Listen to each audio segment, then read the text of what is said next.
Mas eu queria agora que você estivesse com o seu coração aberto, para nós ouvirmos o que Deus vai falar ao nosso coração, através da vida do pastor William. Pai, em nome de Jesus, toma teu servo nas tuas mãos.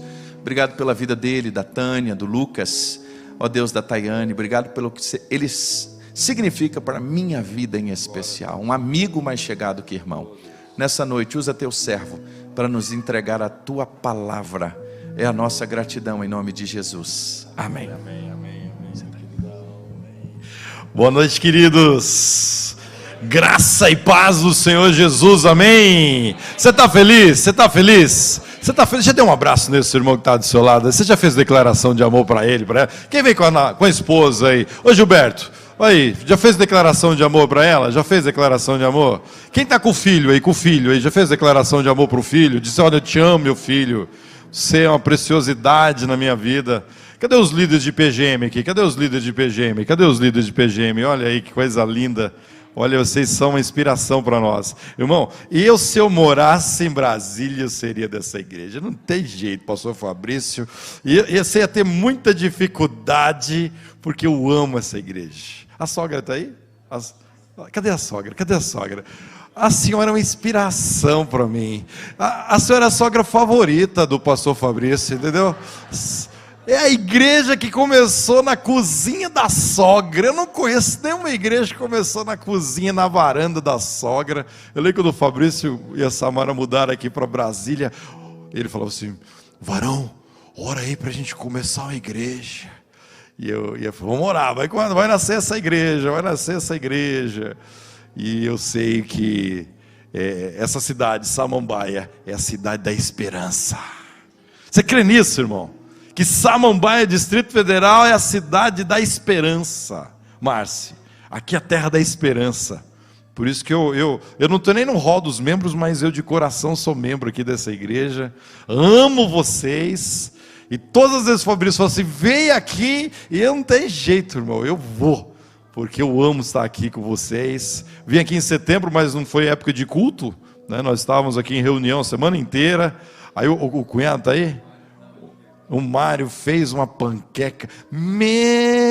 Se você não comeu a panqueca do Mário, meu irmão, você está perdendo, porque foi céu na terra. E o Fabrício só esqueceu de falar um negócio para mim, eu compreendo isso. Mas eu sou casado com a Tânia, desculpa as irmãs, mas sou casado com a morena mais linda da galáxia. Você é bom de geografia? A senhora é boa de geografia? Faz a conta. Eu tinha 12 anos quando os meus olhos se abriram e eu vi a Tânia. E aí eu fiquei apaixonado por ela desde os 12 anos. Aí a psicologia, se falar que tem 3, 4 anos você fica apaixonado. Eu sou um ponto fora da curva, irmão, porque são 40 anos que eu sou apaixonado por ela. Ela ontem estava pregando lá no Pastor Oséias, era para estar aqui com a gente. O Fabrício falou assim, traz a Tânia, mas aí ela já estava pregando no encontro de mulheres, 200 e poucas mulheres, lá na cidade de Viema, foi céu na terra, e com muita alegria está aqui, meu irmão. Eu não tenho dúvida nenhuma, tenho convicção, que Deus tem um plano extraordinário para essa igreja. Brasília precisa de esperança, Brasília precisa de roupa, e a esperança é Jesus. É Jesus. Você pode fechar os teus olhos de novo? Pai, em nome de Jesus, nós queremos, Deus, em nome do Senhor, nós queremos que o Senhor fale conosco, de uma maneira individual, de uma maneira particular, que o Senhor mexa com a nossa vida. Nós precisamos ajustar o foco daquilo que o Senhor tem preparado para nós. Nós precisamos ajustar o foco da nossa vida. Muitas vezes as distrações, muitas vezes os problemas, muitas vezes situações, ó Pai, nos tendem a tirar do centro da Tua vontade. A minha oração nessa noite, que cada pessoa que está aqui presente, e aqueles que estão, ó Deus, assistindo, ó Deus, lá no canal do YouTube, todos nós queremos nessa noite fazer um pedido claro. Nós queremos ajustar a nossa vida com o centro da Tua vontade. Essa é a nossa oração. Esse é preciso, foco no centro da Tua vontade. Muitas vezes estamos vivendo áreas da nossa vida no centro da Tua vontade, mas outras áreas ainda não estão no centro da Tua vontade, e o Senhor nos trouxe aqui nessa noite para, ó Deus, trabalhar no nosso coração, para que nós possamos nos render ao Senhor e todas as áreas da nossa vida estejam no centro da tua vontade, porque somente no centro da tua vontade é que nós viveremos felizes, nós viveremos os teus planos, nós viveremos, ó Pai, em paz, quando todas as áreas da nossa vida estiverem no centro da tua vontade. Eu quero isso para a minha vida, Deus. Eu não quero apenas algumas áreas da minha vida. Eu não quero simplesmente algumas situações da minha vida. Mas eu quero viver todos os dias da minha vida, todas as áreas da minha vida, no centro da tua vontade. Faz isso em nós. Faz isso. Aplica a tua palavra na nossa vida. Em nome de Jesus. Amém? Amém? Você quer isso para a sua vida, meu irmão? Ajustar o foco. Ajustar o foco. Todas as áreas da nossa vida.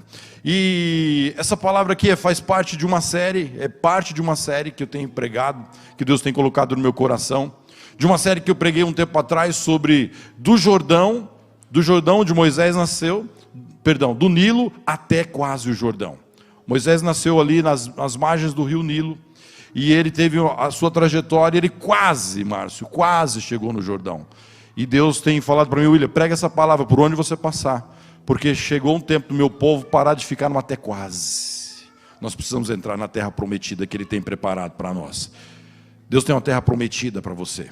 Deus tem uma terra prometida para muitas áreas da nossa vida. E muitas vezes nós ficamos até quase. Em algumas áreas nós chegamos até lá. Em outras áreas nós ficamos no até quase. E, queridos, quantas pessoas... Eu estou completando lá na primeira igreja 34 anos, primeira igreja de Campo Grande, 34 anos de membros. E 13 anos de ministério tempo integral. E ao longo desses 34 anos eu vi pessoas se converterem, eu vi famílias chegarem, famílias saírem, como a família do Gilberto está saindo hoje, famílias chegarem, famílias saírem. Eu vi uma igreja sair de aproximadamente 700 membros e ir a 7.000 membros em torno de 30 anos. Então eu vi muita coisa acontecendo. Eu vi uma igreja que era pequena, uma igreja virar média, virar grande, depois virar uma igreja muito grande. E eu vi ao longo desses 34 anos, meu irmão, eu vi muitas pessoas com potencial incrível. Pessoas com potencial, famílias com potencial extraordinário. Mas por causa das distrações, por causa de mágoas, ressentimentos, situações complexas, aquele potencial que você via. E famílias agora, pessoas totalmente desestruturadas, emocionalmente, espiritualmente. Eu tenho pessoas muito queridas, que eu choro. Porque quando se converteu, eu vi o potencial, aquilo que Deus estava fazendo na vida dele. Eu vi músicos, levitas extraordinários. Eu vi um tecladista extraordinário. Eu falei: meu pai, que bênção esse menino. E esse menino hoje está afastado dos caminhos do Senhor, num casamento quase ruína. E por isso nós precisamos ajustar o foco. Precisamos ajustar o foco. Um pastor muito querido meu, uma certa vez ele fez uma pesquisa na Bíblia. E ele falou assim: William, a pesquisa que eu fiz, 3/4 dos personagens bíblicos terminaram mal. Apenas 1/4 terminou muito bem a sua vida. E eu quero desafiar você, meu irmão, a entender isso, que Deus quer ajustar o teu foco, para que você comece bem, desenvolva bem e termine melhor ainda. Começar bem um casamento. Como é gostoso, né? Ter festa de casamento, meu irmão. Ali os sonhos, ali você troca os votos, ali fica as expectativas, é a festa. E ali, meu irmão, às vezes aquele casamento ele vai passando um tempo e ele vai se perdendo. E como é triste o divórcio. Divórcio do ponto de vista do casal e do ponto de vista dos filhos. Eu vivi isso. Meu sogro, minha sogra, depois de 40 anos, um divórcio. Tive que levar meus filhos para o psicólogo, porque eles ficaram arrasados com a separação dos avós. Se os netos já sofrem, imagine os filhos. Então, meu irmão, eu quero desafiar você a entender que Deus, Ele quer ajustar a tua vida. Eu, quando me converti, eu não vou ter tempo de contar meu testemunho. Se eu conto o testemunho, eu prego. Então, eu vou só dar um detalhe. Eu, quando me converti, eu vim de um mundo tão difícil, irmão. Você pode não acreditar, mas eu era um baterista na banda de heavy metal. Tocava na noite, saía nas madrugadas, a minha vida era à noite. E aí quando eu encontro Jesus, Eu tomava todas, irmão, até cair. E aí Jesus me liberta da bebida assim, de maneira sobrenatural. Aí o pastor Jefferson está no quarto comigo lá e falou assim, e os teus amigos? A maioria morreu. A maioria morreram de drogas, de crimes e outras coisas. Eu nasci na cidade de São Paulo. E aí quando eu fui me convertendo, eu fui percebendo que eu não podia ter só parar de beber. Não, ser discípulo de Jesus não é só parar de beber. Eu curtia muito heavy metal, e não é só parar de curtir heavy metal que vai me fazer um discípulo de Jesus. Eu precisava alinhar, eu precisava acertar meu namoro, porque quando eu comecei a namorar com a Tânia, nós dois éramos no mundo, tinha um namoro mundano, e eu falei, agora meu Deus, como é que eu vou mudar isso? Precisamos casar. Um pastor falou para mim, William, é melhor casar do que abraçar. Eu falei, então estou dentro, vamos casar. Então eu fui percebendo que nós precisamos ajustar as áreas da nossa vida. E aí eu fui percebendo que no começo, Fábio, eu ia falar Fabiano, Fábio, no começo eu fui percebendo assim que eu precisava parar de beber, eu precisava falar de ver pornografia, aí depois essas coisas foram saindo da minha vida, aí eu fui percebendo que tinha outras coisas lá no meu coração, como inveja, como mágoa, como frustrações e sentimentos. Então não era mais a bebida, não era mais o heavy metal, não era mais a noite, era coisas internas no meu coração. E aí eu fui percebendo, meu irmão, que quanto mais eu me aproximava de Deus, mais coisas Deus queria mudar na minha vida. Eu falei, Deus, não vai acabar. Aí Deus falou assim, bem-vindo, se prepare para isso, porque a nossa vida é uma vida de constante ajuste, de constante transformação, de constante mudança. E eu quero desafiar você nessa noite a entender isso, que Deus quer fazer isso, quer fazer uma revolução na sua história, quer fazer uma mudança na sua vida, talvez em áreas que não precisa, mas há áreas, todos nós temos áreas da nossa vida que precisamos de ajuste. E aí eu me remeto a Moisés. A história de Moisés, eu sei que aqui é uma igreja que conhece bastante da Bíblia, tem escola bíblica discipuladora. Você conhece bem da história de Moisés? Moisés nasce num cenário de caos. Você já imaginou? Quem é pai e mãe aqui? Levanta a tua mão, levanta a mão. Eu nunca vi uma apresentação de bebê tão linda. Eu falei, meu Deus. Eu falei, tem copyright? Pode multiplicar isso para frente? Porque isso aqui é muito lindo, isso aconteceu. Cadê os papais aqui nessa noite? Ó, se coloca no lugar de Joquebede, aquela mãe, né? A Bíblia diz que Moisés era lindão, né, meu irmão? Moisés era uma criança assim, muito linda, diferente. E aí Moisés nasce num cenário de caos, porque havia uma lei marcial, essa é a verdade, uma lei que falava o seguinte, todo filho de hebreu tinha que ser morto. E aquela mãe olhou para aquela criança tão linda, né? Como o Felipe aqui, né? Felipe, que menino lindo. Eu já falei para o Arthur, né? Ele vai ser pastor, porque ele já está querendo pegar o microfone desde criança, assim, já quer pregar, né? E aí, meu irmão, ele nasce num cenário, e aquela mãe falou assim, eu vou lutar por essa criança, eu vou lutar por ela. E aí o Moisés, meu irmão, acho que ele mamava bem, né? E começou a crescer, começou a ficar bonitão. E acho que o grito do Moisés já estava surgindo. E ela falou, não tem jeito. Aí eu creio que de Deus vem essa estratégia. Cria uma arca, uma cestinha, coloca junco e coloca aquele menino no rio. E aí virou Miriam, acompanha Miriam. Cadê a mamãe? Mães, levanta a mão.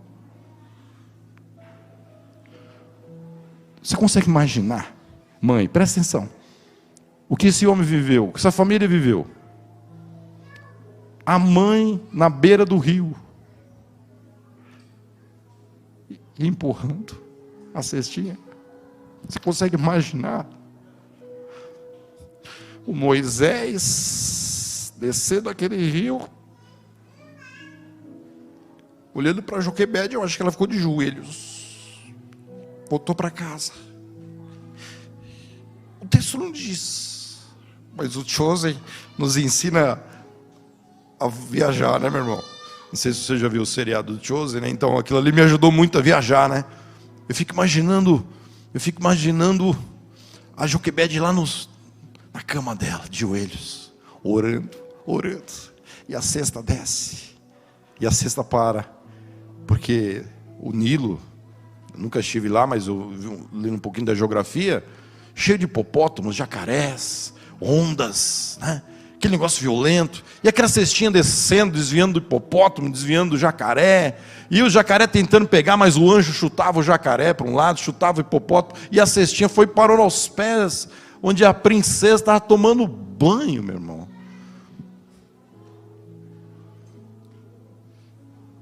Você tem filhos? Deus que cuida dos teus filhos mesmo no meio dos jacarés e dos hipopótamos da vida. Por mais que a situação seja difícil, por mais ele esteja afastado do evangelho, talvez, meu irmão, ele está vivendo uma crise, Deus está cuidando dos teus filhos, meu irmão. Quando há uma mulher que ora, uma mãe que ora, meu queridão, Deus coloca a mão no meio do jacaré, pode estar no Nilo, pode ter qualquer situação. O anjo ia do Senhor, ela guardando aquela cesta, e chega lá no pé da princesa.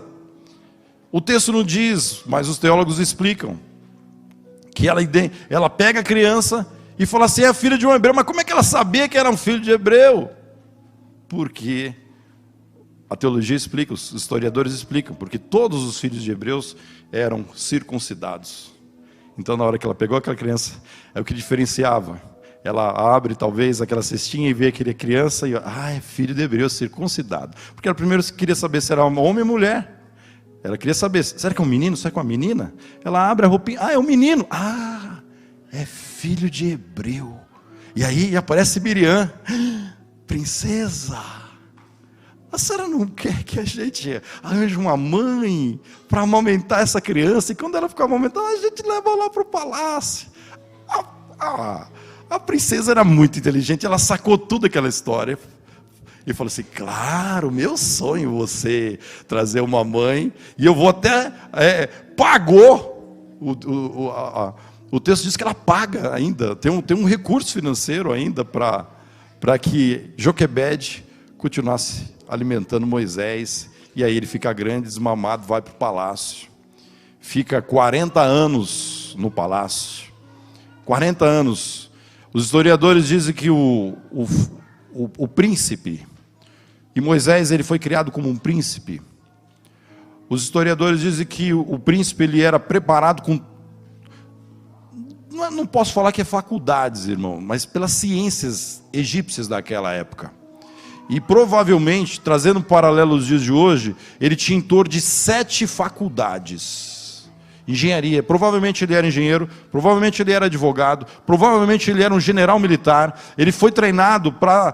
ter toda a arte de guerra de um general egípcio, ou seja, ele era o cara mais capacitado do Egito, 40 anos para isso, e aí um dia, o texto diz que ele sai, e começa a sentir dores no coração pelo sofrimento do seu povo, aquele peso no coração de vendo os egípcios machucando, ferindo, oprimindo o povo hebreu, e ele olha para um lado, olha para o outro, não vê ninguém, vai lá e mata o egípcio que estava ferindo um hebreu, esconde o corpo na areia e sai, né? E sai assobiando, né? Mão no bolso, ninguém viu, vou embora. Aí no outro dia ele chega lá e começa a dar uma dura de novo. Você quer matar? Você quer me matar novamente como você matou o egípcio? Aí ele vê que descobriram. E o que acontece? A fúria de Faraó se levanta contra Moisés, o seu, abre aspas, neto. Mas mesmo assim a fúria do Faraó veio sobre ele e ele tem que fugir. Aquele personagem, meu irmão, que viveu 40 anos no melhor do Egito, morando na seda, morando, meu irmão, no palácio, na outra noite ele estava morando no deserto. Eu fico imaginando Moisés colocando a mão na cabeça, o que eu fiz da minha vida? O que eu fiz da minha vida? O que eu estou fazendo? No deserto. E aí ele parte, né, para a terra de Midian, fica 40 anos, se casa, se constitui família, e eu fico imaginando, meu irmão, na cabeça de Moisés, só uma voz, eu vou morrer aqui no deserto. E há muitas pessoas que ficam assim, vivem situações na vida, vivem problemas, e acham que o deserto ele vai ser o fim da sua vida. Enquanto isso, quando ele estava no deserto, lá no Egito, a crueldade, a escravidão, ela só ficava pior. E o povo de Deus sofrendo, e o clamor do povo de Deus sobe ao coração de Deus. E Deus escolhe, presta bem atenção no que eu vou dizer para você. Deus escolhe o assassino para ser o libertador do povo de Israel. O assassino. Você sabe o que eu aprendo aqui? Que quem caminha com Deus sempre tem uma segunda chance. Nós trabalhamos, meu irmão, lá na nossa igreja, com muitos ex-presidiários. Nós temos uma casa para receber todos aqueles que aceitam Jesus na prisão e vão para aquela casa até ressocializar, até arranjar um emprego. Alguns casam e alguns deles são nossos líderes de PGM hoje. Um desses líderes, ele fala assim: eu já matei, eu já fui líder de quadrilha. E ele levanta a mão e fala assim: o Deus da segunda chance me deu uma nova oportunidade para eu casar, constituir família, ter filhos, servir no reino. Então quando você entrega a sua vida para Jesus, meu irmão, Ele transforma, Ele ressignifica a tua vida. E te dá esperança para você continuar. E isso que aconteceu com Moisés. Quando ele estava no momento da vida dele, que assim é o fim, eu estou num deserto, não tem saída para mim. Convido você a abrir sua Bíblia. No livro de Êxodo. No livro de Êxodo. No capítulo 3, versículo 1. Nós vamos aprender com Moisés alguns conselhos para que possamos ajustar o foco da nossa vida. E o primeiro conselho que nós aprendemos aqui nesse texto, o primeiro conselho de Moisés, se Moisés estivesse aqui conosco, falando conosco, e nós perguntássemos: Moisés, passa alguns conselhos para nós ajustarmos o foco da nossa vida. Moisés falaria para nós: primeiro conselho, William, primeiro conselho. Moisés falaria o seguinte: saiba interpretar os ciclos da sua vida. Você pode repetir comigo? Fala assim: saiba interpretar os ciclos da sua vida. Ciclos vêm, ciclos vão. Gilberto, e o Ana está encerrando um ciclo na vida de vocês, começando um novo ciclo.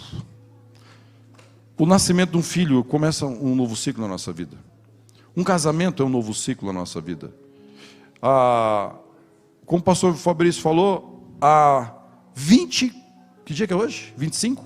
Há 25 dias eu comecei um novo ciclo, deixando o ministério lá na primeira igreja e assumindo o ministério agora na Junta de Missões Nacionais. Um novo ciclo na nossa vida. Precisamos interpretar os ciclos. Ciclos vêm, ciclos vão.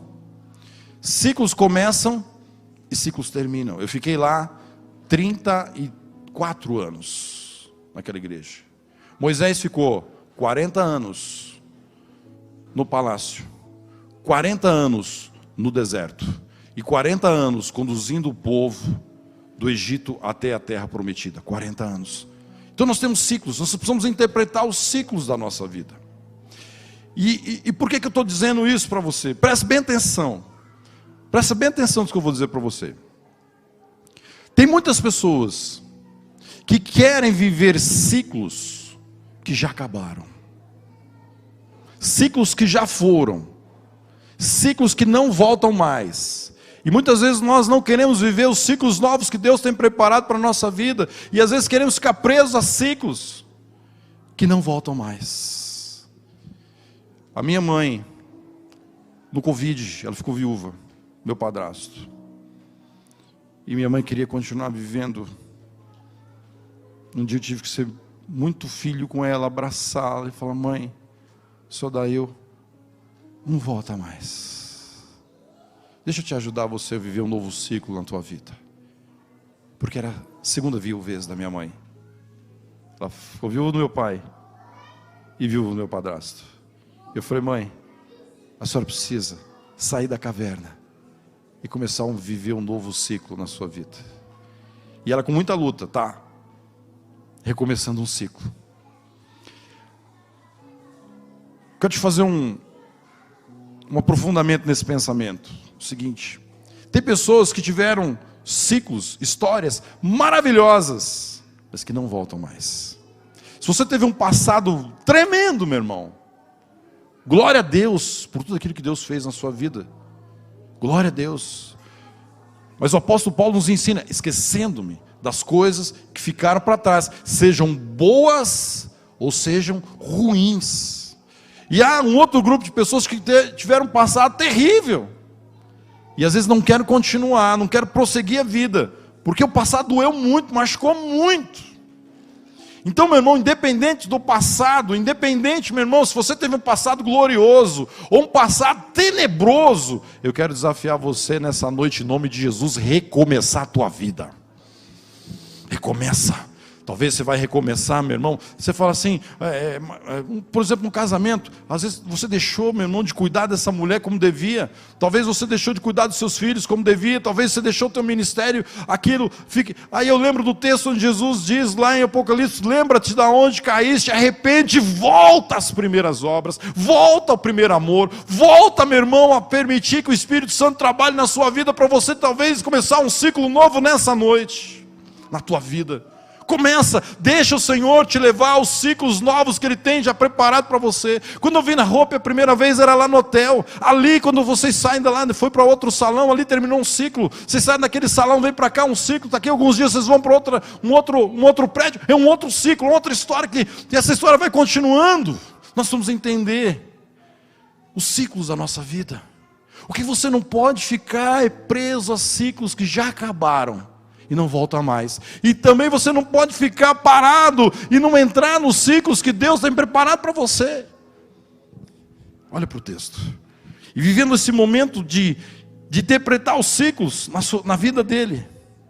Moisés, capítulo 3, versículo de 1 a 3. Moisés pastoreava o rebanho do seu sogro Jetro. Talvez há muitos anos ele pastoreava esse rebanho, que era sacerdote Midian. Um dia levou o rebanho para o outro lado do deserto e chegou a Horebe, o monte de Deus. Ali, o anjo do Senhor lhe apareceu numa chama de fogo que saía do meio de uma sarça. Mas Moisés viu que, embora a sarça estivesse em chamas, esta não era consumida pelo fogo. São parênteses aqui, meu irmão. Naquela região, a umidade relativa do ar talvez seja até mais baixa que Brasília. E o calor muito intenso. Então, o que acontecia? Um arbusto, ele pegava fogo e consumia. Isso era comum naquela região. Ou seja, um arbusto pegava um fogo. Você vai no Cerrado aqui, no estado do Mato Grosso do Sul, que eu sou, isso é muito comum, pegar fogo lá no Pantanal, do nada. Só que tinha um detalhe. O arbusto era normal ele pegar fogo, consumir e apagar. Só que aquele fogo não apagava. Aí o Moisés, aí que é importante você conhecer a história. Moisés, ele tinha ciência do Egito. E aquilo chamou atenção. Provavelmente ele tinha muito conhecimento da área de biologia, daquilo que o Egito dominava. Então ele falou assim, provavelmente ele tinha muito conhecimento de geografia também. Que isso?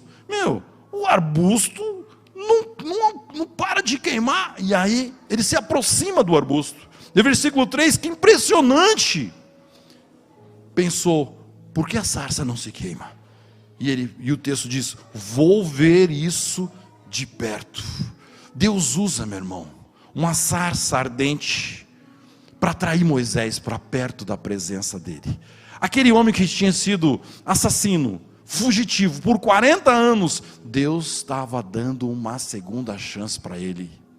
Ele atrai Moisés para essa sarça. Moisés se aproxima da sarça, algo anormal naquele deserto, um fenômeno para atraí-lo. E ali, meu irmão, Deus usa essa sarça e Moisés se aproxima nessa sarça. O que eu quero aplicar aqui para nós? Há uma sarça ardente nesse lugar, nessa noite, em nome de Jesus. Deus te atraiu aqui. Deus te atraiu aqui, meu irmão, para mudar a tua história. Deus te atraiu aqui numa sarça ardente, meu irmão, para começar um ciclo novo na tua vida, talvez fechar um ciclo. Há pessoas, meu irmão, que às vezes já são jovens, querem viver como adolescentes. Há pessoas, meu irmão, que são casadas e querem viver como solteiros. Há pessoas, meu irmão, que já nasceram os filhos e querem viver como se não tivessem filhos ainda. Nós precisamos interpretar os ciclos. Há pessoas, meu irmão, que se converteram, mas querem viver como a vida do mundo. Há pessoas que se converteram, mas ainda precisa acabar com alguns ciclos da velha vida. E Moisés foi atraído O assassino fugitivo foi atraído para aquela sarça. E ali no meio daquela sarça, meu irmão, Moisés, impressionado com aquilo ali, começa um diálogo. O Senhor viu que ele se aproximava, versículo 4, para observar. E entrando no meio da sarça, o Senhor chamou Moisés, Moisés. Deus te chama pelo nome nessa noite. Deus te conhece pelo nome. Deus conhece teu CPF, Deus conhece o teu CEP, Deus conhece teu passado, Deus conhece teu presente, Deus conhece teu futuro, e Ele te chama pelo nome, como Ele chamou com Moisés, Márcio. E Moisés responde, eis-me aqui, respondeu ele, versículo 5, então disse Deus, não se aproxime, mas que paradoxo, eu estou aqui, o Senhor me chama, e eu só falo que não me aproximar, é um negócio complexo. Aí Deus explica, tira as sandálias dos pés, pois o lugar em que você está é terra santa. Meu irmão, Deus brada no meio da sarça, chama Moisés pelo nome, e pede para Moisés tirar as sandálias dos pés. Não é que aquele metro quadrado ali do deserto tinha alguma coisa santa na areia. Não, aquilo ali era terra santa por causa da presença de Deus. E para ele chegar lá na presença de Deus, pastor Josimar, ele pede, tira as sandálias dos pés. E qual a sandália que você tem que tirar nessa noite? A sandália que está atrapalhando sua comunhão com Deus, a sandália da incredulidade, a sandália do medo, a sandália da arrogância, da prepotência, da religiosidade vazia, da falta de compaixão, da dureza, da mágoa, do ressentimento. Qual sandália você precisa tirar nessa noite? Essa noite é a noite nós chegarmos na sarça ardente, meu irmão, e tirar a sandália dos pés, tirar as sandálias, tira a sandália, tira, Moisés, tira a sandália dos teus pés, porque é terra santa. Ah, meu irmão, ali naquela sarça era o recomeço da vida de Moisés. 40 anos no deserto. Ei, tem muita gente no deserto aqui, vivendo deserto. Está vivendo deserto, meu irmão? Talvez é hoje à noite que Deus te trouxe aqui e falou assim, vou te tirar do meio desse deserto. É a hora de você recomeçar. É hora de você sair dessa caverna. É hora de você parar de se esconder. É a hora, meu irmão, de você falar assim, Deus, eis-me aqui.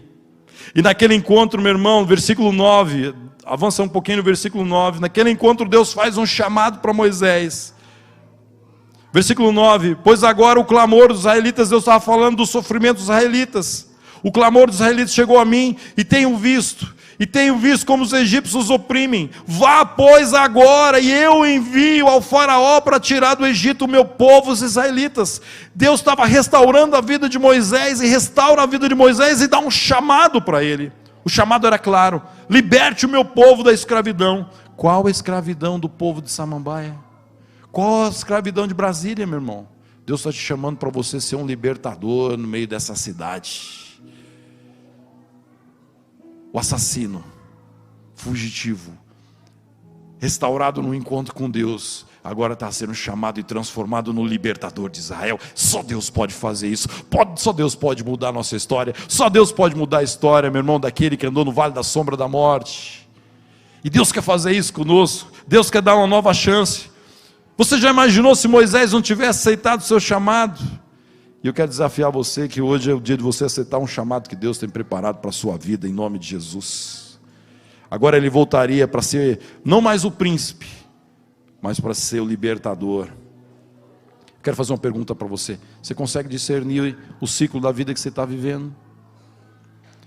Você consegue identificar que talvez algum ciclo já terminou na sua vida e Deus te trouxe aqui e falou, ei filho, vamos começar um ciclo novo, filha, ei, passou, vamos começar, vamos recomeçar. O que Deus está falando para Moisés ali naquela sarça ardente, ô Moisés, meu amigo, vamos recomeçar da forma certa, não matando mais as pessoas, não ferindo mais os egípcios. Vamos recomeçar, Hope, vamos recomeçar nesse pós-pandemia. Vamos recomeçar, Hope, vamos invadir essa cidade, vamos passar, meu irmão, vamos entrar por Samambaia, vamos entrar pelos condomínios, vamos entrar pelas praças, pelas cidades. Nós sonhamos, meu irmão, em ter PGMs espalhados por toda essa Samambaia, que o Senhor faça dessa igreja aqui uma fábrica de líderes, que muitos discipuladores, meu irmão, sejam aqui formados, forjados, meu irmão, para ganhar Samambaia para Jesus.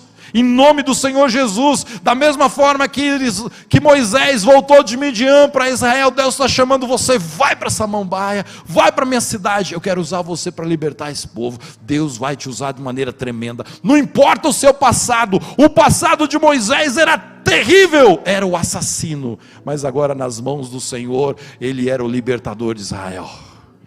Deus quer fazer isso na tua vida, meu irmão. Deus quer mudar a tua história. E se eu quero ajustar o foco da minha vida, eu preciso interpretar os ciclos, identificar os ciclos. E eu vivi isso com a Tânia, com a ajuda do pastor Fabrício. Alguns meses de guerra, de luta emocional, espiritual, para saber onde terminava o ciclo e começava um outro ciclo. Foi muito choro, foi muito jejum, foi muitas lágrimas, mas identificamos em Deus que um ciclo estava se fechando. E nós queremos encerrar bem o ciclo. Não é encerrar dando chutando o pau da barraca, não. Encerrar bem o ciclo. Você quer começar bem a sua vida de casado? Termine bem a sua vida de solteiro. Esse é o grande segredo de um bom casamento, sabia? Durante 7 anos, meu irmão, eu ministrei curso de noivos. Todos os casais que terminaram bem a sua vida de solteiro começaram maravilhosamente a sua vida de casado. Todos aqueles solteiros que terminaram mal a sua vida de solteiro começaram mal a sua vida de casado. É impressionante. Feche bem um ciclo. Feche um ciclo com honra. No caso do solteiro, honre seus pais, agradeça seus pais, peça perdão aos seus pais, para os seus sogros, e recomece o ciclo agora de casamento.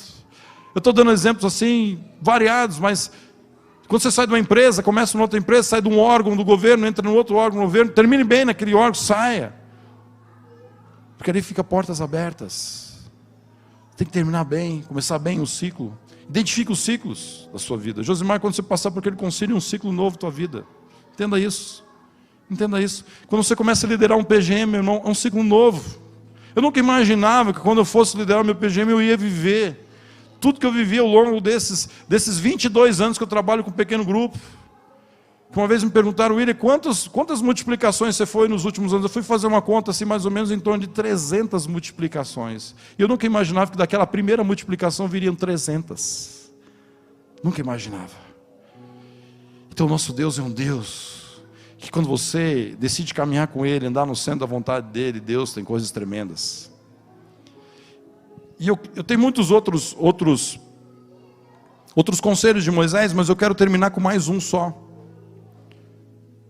Que eu quero falar de mais um conselho, para você ajustar o foco. Que eu preciso entender que cuidar da minha família é o meu primeiro ministério. Cuidar da minha família é o meu primeiro ministério. A minha primeira igreja é minha esposa e os meus filhos. E eu entendo que eu não nasci só para cuidar da minha família. Há um grande sofisma, que algumas pessoas, não, só vou cuidar da minha família. Não, opa. É a partir da sua família. Você cuida da tua família, e cuidar da tua família valida você cuidar das outras pessoas. Entende isso, meu irmão? Que algumas pessoas, não, meu negócio é só cuidar da minha família, meu irmão. Há momentos na história da sua família que você vai ter que dar prioridade absoluta para a sua família. Mas não é todo o tempo, mas é a partir da tua família, porque nós entendemos que nós fazemos discípulos do outro lado da mesa até do outro lado da rua, mas começa a partir do outro lado da mesa.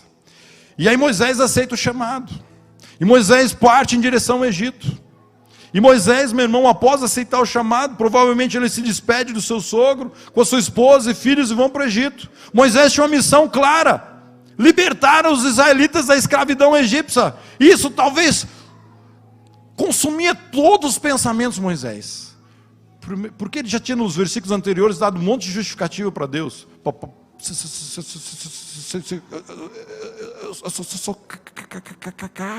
Como que eu vou falar com o faraó? Moisés era gago. Como é que ele falou, meu Deus. E eu fico imaginando Moisés andando no deserto. O que eu vou falar para o faraó? Como é que eu vou falar para o povo? Então na cabeça de Moisés só passava a missão dele. E há momentos na nossa vida, presta atenção nisso, há momentos na nossa vida que às vezes no ministério, no trabalho, ou um sonho teu consome toda a sua energia, todos os seus pensamentos, e você acaba esquecendo da família. Foi o que aconteceu com Moisés. Quais as perguntas que passavam pela sua cabeça? Como é que eu vou libertar o meu povo da escravidão? Como é que eu vou tirar o povo do Egito? Talvez nesse ponto Moisés nem se lembrasse do cuidado da sua família, talvez só pensasse na missão. Há momentos da nossa vida, meu irmão, principalmente aqui em Brasília, eu percebo muito isso. A pessoa fala assim, eu quero só concurso, é concurso, ele fecha, acaba, parece que ele fecha a vida dele é só estudar para o concurso. Esquece de tudo o resto. Moisés só estava assim. No momento da vida de Moisés, ele só pensava na missão, só pensava no sonho que Deus tinha colocado para ele. Vira a página aí, vai Êxodo 4, no próximo capítulo. Êxodo 4, versículo 24. E aí voltando para o Egito, indo em direção ao Egito, quase uma tragédia, meu irmão, acontece na família de Moisés. Quase uma tragédia. Um fato terrível ia acontecer na família de Moisés.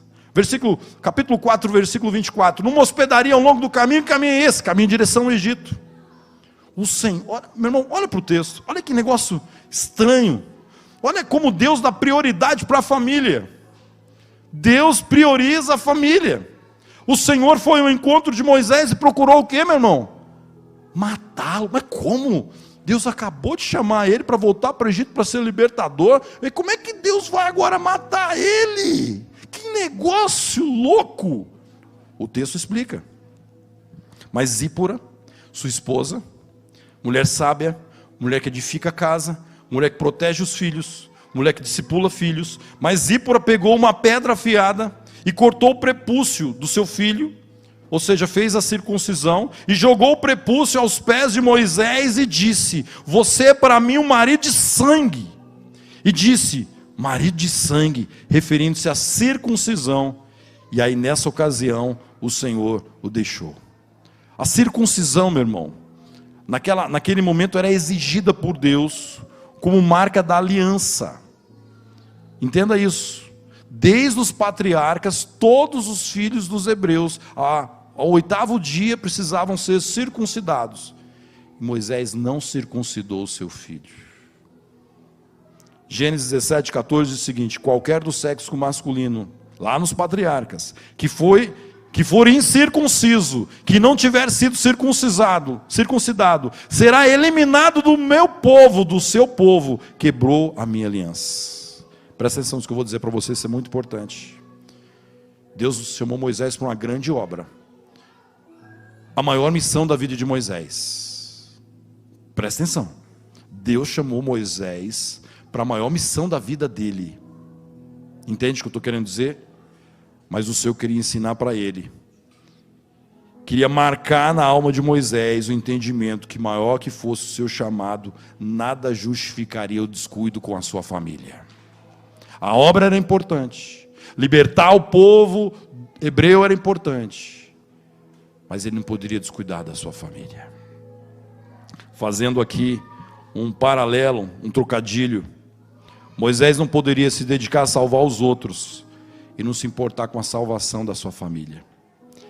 E há uma grande máxima, meu irmão, que diz que o que adianta ter sucesso ministerial, profissional, financeiro, em todas as áreas da sua vida, e fracasso na família. A sua família é o seu primeiro chamado, sua família é a sua primeira igreja. O pastor Wayne Cordeiro diz que de tudo que a gente faz na vida, apenas 5% nós seremos avaliados e cobrados e julgados lá no trono, lá na glória. E a minha família, Deus vai perguntar: William, o que você fez com a Tânia? O que você fez com os teus filhos? Você discipulou os teus filhos? E eu quero fazer um paralelo aqui, meu irmão, contextualizando a palavra de Zípora, quando ela diz assim: você para mim é um marido de sangue. Ela disse marido de sangue referindo a circuncisão. Hoje você não precisa circuncidar os seus filhos, seu filho, ei, você não precisa circuncidar o seu filho. Aquilo era algo do Velho Testamento, porque a circuncisão agora é uma circuncisão no coração.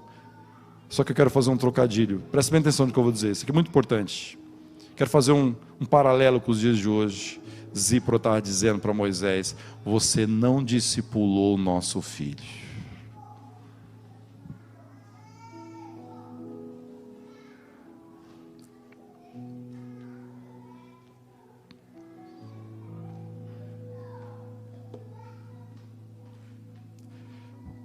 Eu fiz tudo, meu irmão, que um pai podia fazer.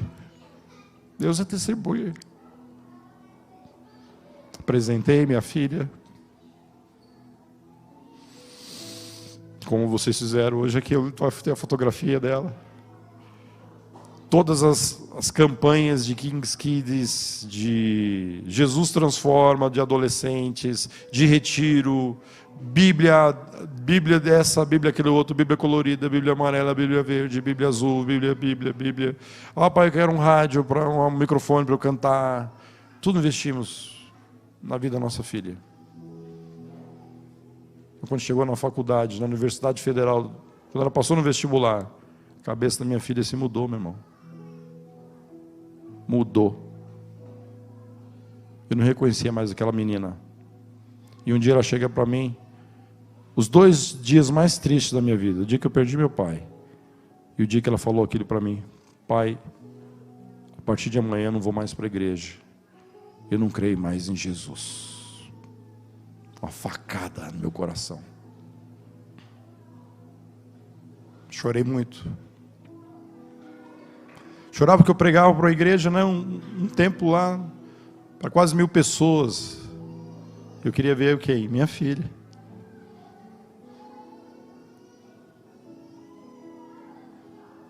Foram dias muito difíceis. Só que um dia eu orando, Deus falou o seguinte: William, você não criou a Tayane para o inferno. Aí a Tânia falou: o que vamos fazer? Eu não sabia o que fazer, meu irmão. O que eu ia fazer? Aí o Espírito Santo: você pode fazer, você pode orar. Ora por ela. Aí meu irmão, sumi com a chave do quarto dela. Mãe, sumiu com a chave do meu quarto. Não sei, nem sei o que aconteceu, sumi. Ela tem um sono pesado, meu irmão. Chegava lá no meio da madrugada, levantava no meio da madrugada, Lidiane. Então, o sono dela mais pesado que o meu. Você sabe que orar gritando sem sair nenhuma voz, porque não poderia sair voz, senão ela ia acordar. Mas de voz baixa, eu gritava em cima da cabeça da minha filha. Eu chorava ali por ela. Várias noites, meses e meses. Semanas e de muita tristeza, mas o meu prazer é levantar de madrugada, ir lá na ponta dos pés, entrar naquele quarto e ela dormindo, roncando, e eu lá, ó. Aí ela dá uma viradinha, e eu... Aí que eu percebia que talvez ele ia acordar, eu escapava, voltava na outra noite. Até que um sábado, lembro como se fosse hoje, um sábado à tarde, eu estava com a Tânia sentado na sala, ela sempre foi muito meiga, né? Pai, vai para lá, senta para cá, deixa eu sentar no meio dos dois. Segura na minha mão, na mão da Tânia, e fala assim: pai, amanhã estou voltando para a igreja, amanhã estou voltando para Jesus. Ah, meu irmão, que alegria.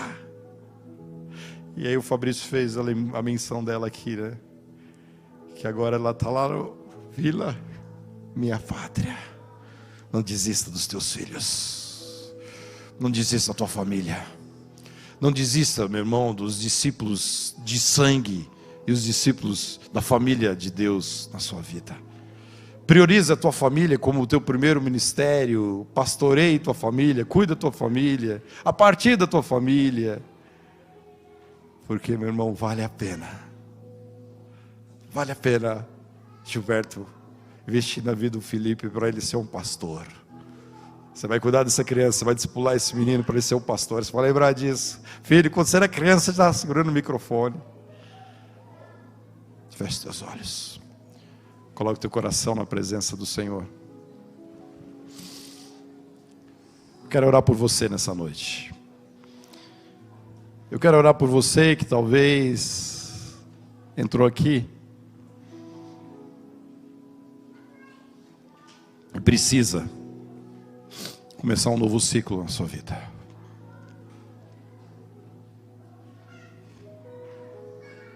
Eu quero orar por você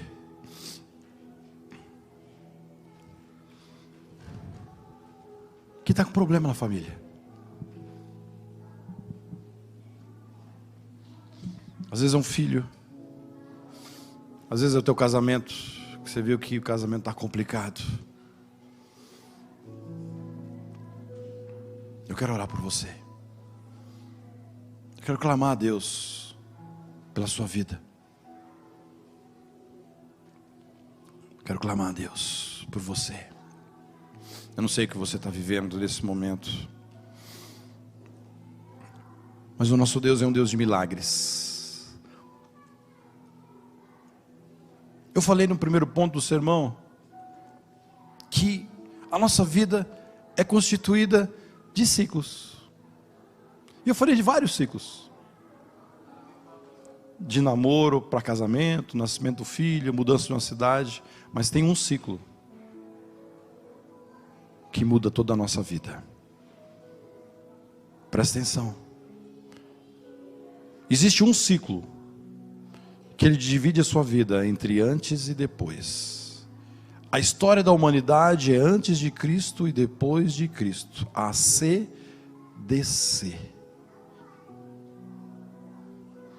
E eu quero, meu irmão, orar por você que fala assim: olha, eu quero, a partir de hoje, começar um ciclo com Jesus na minha vida. Jesus na sua caminhada. O Jesus amigo, parceiro. O mesmo Deus que mudou a vida do assassino Moisés, no libertador. O mesmo Deus que ama, Ele não ama o meu pecado, mas Ele ama o pecador. Eu quero orar por você que quer começar um ciclo agora. Fala assim: não, eu quero começar um ciclo com Jesus. Começar um novo tempo na tua vida. Aí você fala assim: William, eu já sou até batizado, mas eu quero começar um novo ciclo na minha vida. William, eu quero começar um novo ciclo no meu casamento, talvez no seu ministério, talvez até no seu PGM. E você, meu irmão, que quer começar um novo ciclo na tua vida, eu gostaria que você ficasse em pé. Eu quero orar por você. Você quer começar um novo ciclo na tua vida? Fique em pé no seu lugar. Fique em pé no seu lugar. Quero orar por você. Quero orar por você. Começar um novo ciclo. Um novo ciclo. Um novo ciclo na tua vida. E o texto lá de Filipenses diz: esquecendo-me das coisas que ficaram para trás, prossigo para o alvo. Prossigo para o novo ciclo. Prossigo para Jesus. Eu sou muito informal. Você que ficou em pé, vem aqui pertinho de mim, por favor. Eu quero orar com você, bem pertinho aqui. Vem cá, por favor. Eu não mordo, não, prometo para você. Quero orar por você, bem pertinho. Vem aqui na frente, meu irmão. É uma honra orar por você. É uma honra orar pelas ovelhas do meu pastor Fabrício. Uma honra. Coloca a mão no teu coração. Coloca a mão no teu coração. Quero orar por você. Deixa eu dizer uma coisa antes de orar por você. Vale a pena andar com Jesus. Vale a pena você falar: Deus, eu me arrependo dos meus pecados. Eu sou tão pecador, eu quero viver com Jesus. Eu quero viver um novo ciclo. Meus olhos fechados assim. Alguém que fala assim: eu quero agora começar um novo ciclo com Jesus. Levanta a tua mão especificamente. Eu quero orar por você. Quero orar por você. Fica com a tua mão erguida. Você que está com a tua mão erguida. Deus vai mudar a tua história. Deus quer fazer algo novo no teu coração. Quer apagar esse passado que te machuca tanto. E quer começar algo novo na tua vida. Eu quero orar por você. Pai, em nome de Jesus, como o Senhor fez na minha vida, faz na vida deles agora.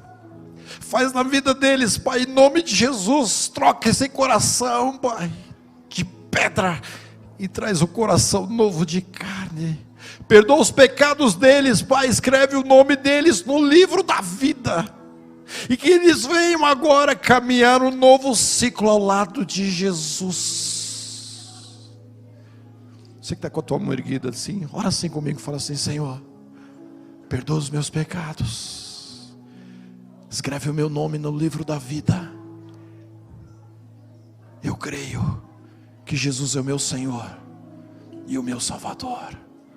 Você que está com a tua mão erguida, no final, meu irmão, procure o pastor Fabrício, o pastor William Santos, o pessoal ali da recepção, o pessoal de azul, que nós queremos cuidar de você, nós queremos investir na tua vida. Quando eu me converti, me falaram isso, exatamente essa frase: nós queremos cuidar de você, investir na sua vida, nós queremos fazer isso com você.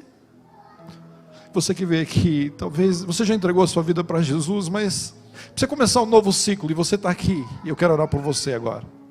Você não aguenta mais, está difícil, está pesado, e você fala como Moisés, estava naquele deserto 40 anos, talvez você esteja num deserto aí 40 anos, Deus vai te tirar desse deserto, meu irmão.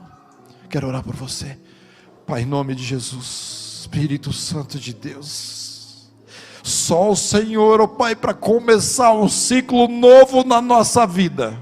Só o Senhor, ó Pai, que conseguiu começar um ciclo novo na vida de Moisés. A culpa, a mágoa, o ressentimento, ó Deus amado, todo aquele sentimento de assassino, de fugitivo que ele tinha, o Senhor ressignificou e fez dele um libertador. Faz isso na vida desse irmão, dessa irmã agora. Começa um novo ciclo, papai. Às vezes a dor é muito grande. A dor, ó Pai, é muito grande, Deus. Está machucado, está ferido, cura, restaura, faz um milagre nessa noite. Só o Senhor, ó Pai, é poderoso para fazer um milagre. E fala assim: meu filho, minha filha, eu estou te curando, eu estou te tratando, eu estou te dando uma nova chance de você recomeçar a tua vida. E eu quero orar para a tua família agora. Eu quero orar pelo teu casamento. Eu quero orar para os teus filhos. Pai, em nome de Jesus, aqui, Deus, arrope uma igreja de famílias, Deus. Somos famílias, Pai, com os nossos defeitos. Famílias, ó Pai, que muitas vezes estão passando por desertos, por lutas, por conflitos. Pai, nós oramos por cada família dessa igreja, cada família que é representada aqui. Às vezes só está aqui uma pessoa dessa família, mas nós oramos por essa família agora. Faz um milagre nessa casa, nessa família, nesse casamento, nessa relação marido e mulher. Conserta esse casamento, faz um milagre nesse casamento, nessa relação, Pai, de pais e filhos, que às vezes está machucado, está terrível. Pai, conserta esse relacionamento dos pais com os filhos. E que o Senhor levante aqui, Deus, aqueles que vão discipular, ó Pai, os seus filhos, discipular a sua família. Não só a família, ó Pai, da mesa, mas também às vezes, com certeza, filhos espirituais também. Eu quero orar por essa igreja, Pai. Eu quero orar, ó Pai, para que ela venha cumprir todo o propósito que o Senhor sonhou um dia. Que a comunidade Batista Hope aqui plantada em Samambaia venha viver os teus sonhos e projetos. Que multidões venham ser alcançadas, discipuladas. Que essa igreja seja uma fábrica de líderes. Oh Deus amado, uma plataforma de lançamento de missionários para o DF, para o Brasil e para as nações. Que daqui surjam teus discipuladores, líderes, homens e mulheres cheios do Espírito, que vão ganhar o Brasil para Jesus. Pai, faz algo sobrenatural nessa igreja. Nós oramos abençoando cada PGM, cada líder de PGM, cada membro de PGM, Pai, cada discipulador. Usa os teus filhos de maneira sobrenatural, que eles venham viver um novo ciclo na vida deles. Pai, nós queremos, ó Pai, como nós oramos no começo, nós queremos viver no centro da tua vontade. Faz nessa noite, Pai, alinha a nossa vida. Se há alguma área da nossa vida, finanças, as emoções, relacionamentos, perdão, mágoa, se existe alguma área da nossa vida que ainda não está no centro da tua vontade, fica à vontade, Senhor, para tratar isso em nós. Trata, Deus, o nosso coração, trata as finanças, trata os relacionamentos, trata a mágoa, trata ressentimento, trata, Deus, o passado agora. Faz algo sobrenatural nessa noite. Em nome de Jesus. Amém. E amém. Você pode dar um abraço nesse irmão que está pertinho de você. Dá um abraço nele.